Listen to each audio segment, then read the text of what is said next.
सभी को मेरा स्नेह भरा नमस्कार।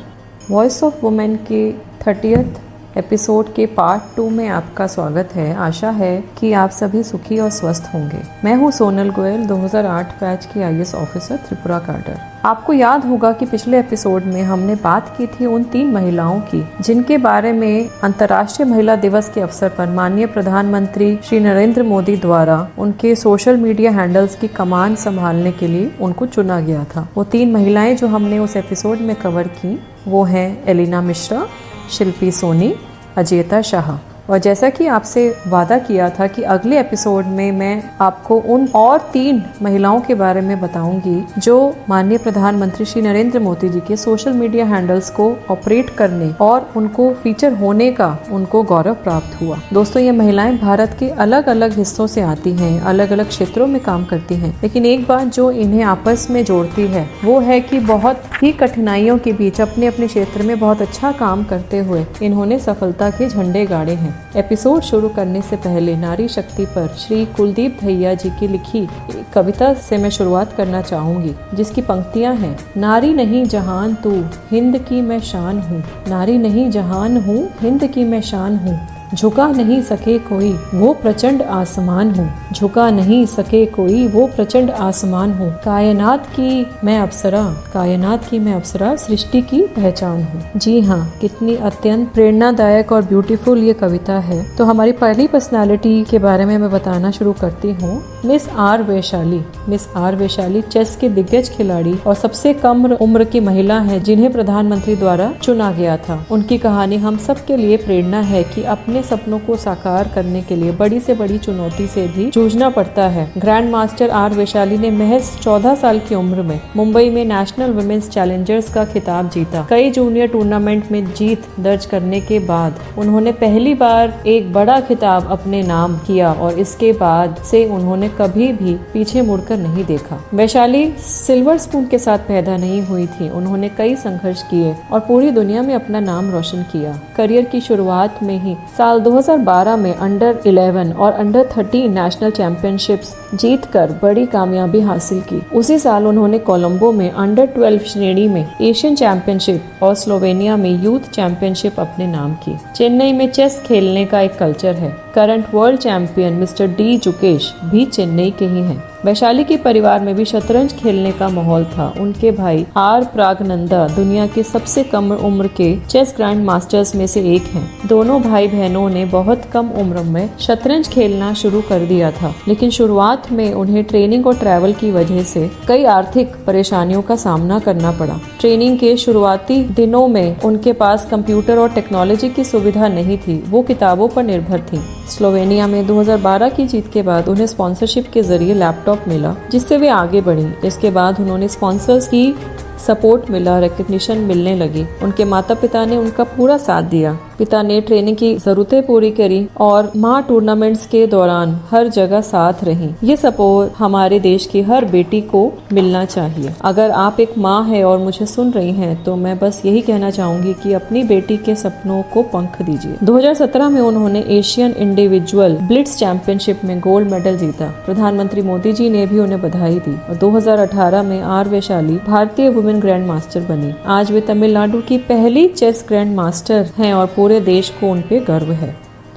हमारी दूसरी भी स्टोरी ऐसे ही इंस्पायरिंग प्रेरणादायक है। श्रीमती अनीता देवी, आज जिनको सब जानते हैं, इंटरनेशनल वुमेन्स डे के अवसर पर माननीय प्रधानमंत्री नरेंद्र मोदी जी की लिस्ट में अनीता देवी जी का भी नाम शामिल किया गया, जिन्होंने अपने सोशल मीडिया प्लेटफॉर्म्स का एक्सेस दिया था। यह न सिर्फ अनीता के लिए बल्कि देश भर की ग्रामीण महिलाओं के लिए बहुत गर्व की बात थी। अनीता देवी बिहार के नालंदा जिले के अनंतपुर गाँव की रहने वाली है। एक ऐसे इलाके से आती है जहाँ महिलाओं को आर्थिक और सामाजिक रूप से आत्मनिर्भर बनाना एक बड़ी चुनौती होती है, लेकिन अनीता ने इस सोच को बदलने का बीड़ा उठाया। उन्होंने अपने जीवन में तमाम संघर्षों से जूझते हुए उन्होंने 2016 में इंडिपेंडेंट बनने का फैसला लिया। उसी साल उन्होंने Madhopur farmers producers company limited की स्थापना की। शुरुआत में उनके पास ना तो ज्यादा संसाधन थे और ना ही बड़ा बाजार, लेकिन उनके पास था एक दृढ़ संकल्प, सीखने की जिज्ञासा और बदलाव की चाह। उन्होंने बिहार सरकार के जीविका प्रोजेक्ट और नेशनल रूरल लाइवलीहुड मिशन की मदद से मशरूम प्रोडक्शन की ट्रेनिंग ली और धीरे धीरे इसे लाइवलीहुड में बदल दिया। आज अनीता देवी का यह सेल्फ एम्प्लॉयमेंट एम्प्लॉयमेंट इनिशिएटिव काफी फल फूल गया है। वे मशरूम उगाकर न सिर्फ अपने परिवार की आर्थिक स्थिति को बेहतर बना रही हैं, बल्कि सैकड़ों महिलाओं को भी डायरेक्ट और इनडायरेक्ट रूप से रोजगार दे रही हैं। उनकी कंपनी किसानों को खाद, बीज, कीटनाशक जैसी जरूरी चीजें कम कीमत पर उपलब्ध कराती हैं। अनीता खुद वुमेन सेल्फ हेल्प ग्रुप्स को प्रशिक्षित करती हैं ताकि वे भी सस्टेनेबल तरीके से कृषि में उत्पादन और बढ़ा सके। उन्होंने अपनी कल्पना और प्रयासों को मशरूम तक सीमित नहीं रखा। अब अनीता मखाना, जिसको हम फॉक्सनट बोलते हैं, उसकी खेती करने जा रही हैं, जिससे और भी अधिक महिलाओं को लोकल स्तर पर रोजगार मिल सकेगा। उनका मानना है कि आर्थिक स्वतंत्रता ही महिलाओं की सामाजिक स्थिति को मजबूत कर सकती है, उन्हें सम्मान दिला सकती है। अनीता देवी चाहती हैं कि गांव की हर महिला अपने पैरों पर खड़ी हो, डिसीजन मेकिंग में भागीदार बने और आत्मनिर्भरता के साथ वो आगे बढ़े। उनकी यात्रा इस बात की मिसाल है कि अगर सोच स्पष्ट हो और हिम्मत साथ हो तो ग्रामीण भारत की महिलाएं भी ग्लोबल रिकॉग्निशन हासिल कर सकती हैं। हमारी तीसरी भी महिला इन किसी से भी कम नहीं। इस लिस्ट में शामिल एक और अहम नाम है श्रीमती अंजलि अग्रवाल जी का। श्रीमती अंजलि अग्रवाल, जो सामर्थ्यम सेंटर फॉर यूनिवर्सल एक्सेसिबिलिटी नाम की एक नागरिक संस्था के संस्थापक हैं और एक समर्पित सामाजिक कार्यकर्ता, एक सोशल वर्कर भी हैं। इंटरनेशनल वुमेन्स डे के अवसर पर प्रधानमंत्री श्री नरेंद्र मोदी जी के सोशल मीडिया हैंडल्स को संभालने वाली चंद महिलाओं में अंजलि अग्रवाल भी शामिल थी। यह एक बड़ी मान्यता थी कि उनके द्वारा किए गए वर्षों के सतत सामाजिक कार्यों के लिए उनको ये रिकॉग्निशन मिली। अंजलि यूनिवर्सल एक्सेसिबिलिटी और इंक्लूसिव मोबिलिटी की बड़ी पैरोकार हैं। उनका सपना है कि हर व्यक्ति, चाहे वो महिला हो, दिव्यांग हो या वरिष्ठ नागरिक, बिना किसी अवरोध के सम्मान और स्वतंत्रता के साथ जीवन जी सके। उनकी संस्था सामर्थ्यम इसी दृष्टिकोण को लेकर देश भर में एक्सेसिबिलिटी को सुनिश्चित करने की दिशा में काम कर रही है। इस क्षेत्र में उनका अनुभव 3 दशकों से भी अधिक का है। उन्होंने देखा कि कैसे शिक्षा, स्वास्थ्य और सार्वजनिक सुविधाएं बहुत से लोगों के लिए अब भी पहुंच से बाहर हैं, केवल इस वजह से कि बुनियादी ढांचा इंक्लूसिव नहीं है। इसी सोच से उन्होंने स्कूल को एक्सेसिबल बनाने के लिए पहल की ताकि कोई बच्चा केवल इस कारण से शिक्षा से वंचित ना रहे। अंजलि ने पूरे भारत में विभिन्न स्थलों का एक्सेसिबिलिटी ऑडिट किया है। उन्होंने प्रसाद, जो कि तीर्थ rejuvenation and spiritual augmentation drive है, उस योजना के तहत तीर्थ स्थलों को सुधारने का कार्य किया, जिससे दिव्यांग और बुजुर्ग यात्री भी इन स्थलों तक आसानी से पहुंच सके। साथ ही वह रेलवे स्टेशन, बस अड्डे और अन्य सार्वजनिक स्थलों पर यूनिवर्सल डिजाइन लागू करवाने के लिए निरंतर कार्य कर रही हैं।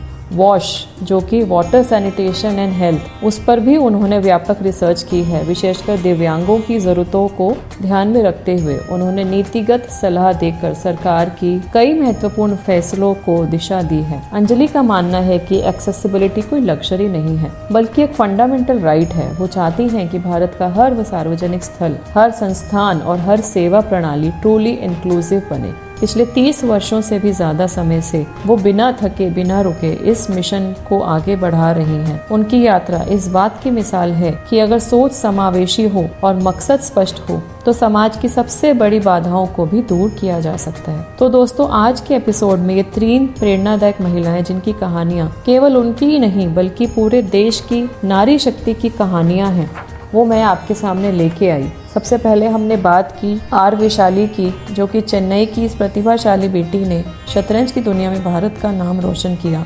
महज 14 साल की उम्र में उन्होंने नेशनल वुमेन्स चैलेंजर्स जीतकर ग्रैंड मास्टर्स बनने की दिशा में बहुत बड़ा कदम उठाया और 2018 में ग्रैंड मास्टर का दर्जा उन्होंने हासिल किया। फिर हमने डिस्कस की स्टोरी, हमने शेयर की श्रीमती अनीता देवी, जो कि बिहार के नालंदा जिले से आती हैं और मशरूम की खेती से न केवल अपनी आजीविका बढ़ाई बल्कि सैकड़ों महिलाओं को रोजगार देती आ रही हैं। और हमने बात की अंत में अंजलि अग्रवाल जी की, जिन्होंने 3 दशकों से एक्सेसिबिलिटी और डिग्निटी के लिए उन्होंने काम किया और आज भी निस्वार्थ काम किए जा रही हैं। इन तीनों चेंज मेकर्स का सफर अलग अलग जरूर है, लेकिन इनका लक्ष्य एक ही है, कैसे हम भारत को आगे बढ़ाएं, कैसे अपने देश की महिलाओं को हम सक्षम बनाएं, उन्हें आत्मनिर्भर बनाएं। और यही इनके जो प्रयास हैं, उससे सिर्फ वो ही नहीं, उनके आसपास की कई महिलाएं प्रेरित हो रही हैं और आत्मनिर्भर और सशक्त बन रही हैं। अंत में कुलदीप धैया जी की इन पंक्तियों के साथ मैं एपिसोड को समापन देना चाहूंगी।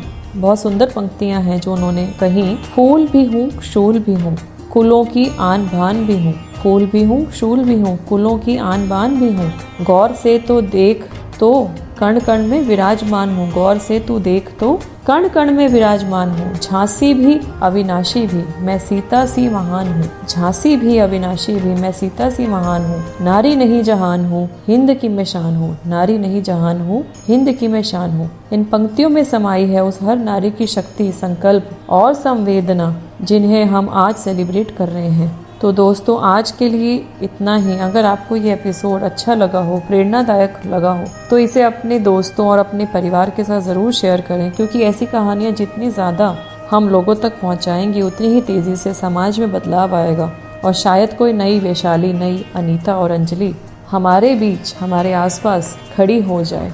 मैं फिर अगले एपिसोड में आपके साथ आने का जल्द ही प्रयास करूंगी, ऐसी ही इंस्पायरिंग स्टोरीज के साथ। तब तक के लिए हम अपने देश के लिए जो योगदान दे सकते हैं, पॉजिटिव सकारात्मक योगदान जो दे सकते हैं, वो देते रहें। आप सब लोग स्वस्थ रहें, खुश रहें। आपका बहुत बहुत धन्यवाद। जय हिंद, जय भारत।